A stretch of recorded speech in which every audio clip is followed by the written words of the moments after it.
is how should young professionals use AI without depending on it? Ooh. So the first thing I'm going to tell you is that me as a leader, we know immediately if anyone has used AI and hasn't put in any of their critical thinking into it. It's so obvious. So how do I think about it?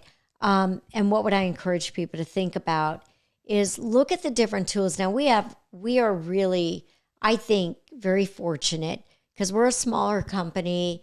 We're an innovative company. So I think people have access to more tools and like sandbox environments and opportunities to try different things.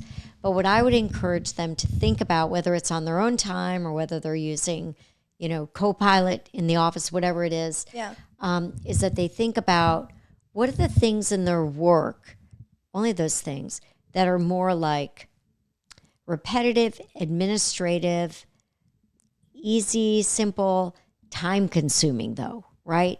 And how can they leverage AI to help them with that?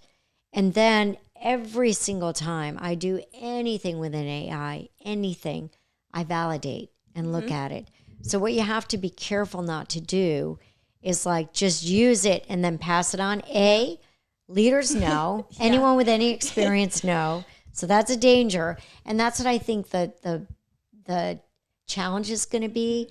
People have said that it's going to level up the playing field and low performers are going to be brought up here. I don't think so. I think it's going to separate it.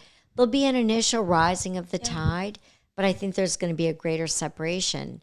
And it's going to be those that are actually being innovative, creative, and validating and building on it and not just doing that. So keep in mind, like, where do I want to go with my career? And just don't. Just don't. You just don't use it as the sole provider because it's wrong and makes mistakes. Think about it as being like an intern, right? Or an assistant that shows up.